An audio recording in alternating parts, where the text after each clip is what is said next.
Coming to the basic question. What is the purpose of our life? What is the purpose of our existence in this world? Who do you think would be the best person to reply to this question, what is the purpose of our life? Do you think it's Dr. Zakir Naik? Surely the answer is no. Do you think the scientist can answer this question? The answer is no. Do you think the philosopher can answer this question? The answer is no. The best answer to this question, what is the purpose of our life, can be given by our Creator, God Almighty, Allah subhanahu wa ta'ala. And I started my talk by quoting a verse from the glorious Quran, from Surah Zariyat, chapter number 51, verse number 56, where Allah subhanahu wa ta'ala says, وَمَا خَلَقْتُ الْجِنَّ وَالْإِنسَ إِلَّا لِيَعْبُدُونَ. I have not created the jinns and the men, but to worship me. I have created the jinn and the men only to worship me. The Arabic word used here is ibadah, coming from the root word abd, which means servant, which means slave. Ibadah means servitude, means worship.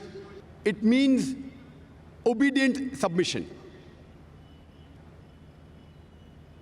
In short, ibadah means worship or obeying the commandments of Allah subhanahu wa ta'ala, of our Creator Almighty God. Whatever Allah subhanahu wa ta'ala Almighty God commands us, if we obey, it is called as ibadah, it is called as worship.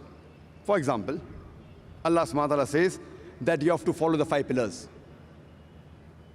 So if you believe in Tawheed, believe there is no God but Allah, then you're doing ibadah, then you're worshipping Allah.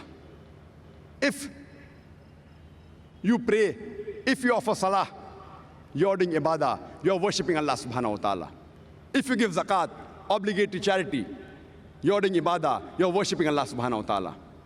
If you fast, you're doing ibadah, you're worshipping Allah subhanahu wa ta'ala. Allah says in the Quran that you have to provide neighborly needs. So if you take care of your neighbor, as Quran says in Surah Mount, chapter number 107, verse number 7, then you're doing ibadah, you're worshipping Allah subhanahu wa ta'ala.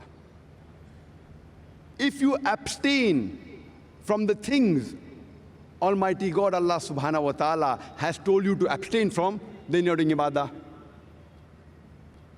If you abstain from having alcohol, you're doing ibadah. If you abstain from having pork, you're doing ibadah, you're worshipping Allah subhanahu wa ta'ala. If you abstain from stealing, cheating, telling lies, you're doing ibadah, you're worshipping Allah subhanahu wa ta'ala. In short, when you follow the commandments of Allah subhanahu wa ta'ala, if you submit your will to Allah subhanahu wa ta'ala, you're doing ibadah, you're worshipping Allah subhanahu wa ta'ala. And every act of a human being can be converted into worship if you follow 2 criteria.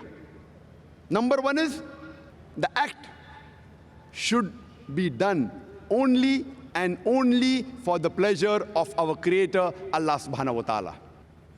Point number 2, the act should be done according to the sunnah, the way the last and final messenger, Prophet Muhammad, peace be upon him, has done. If you have these 2 things in your act, every act of yours can be converted into ibadah, can be converted into worship.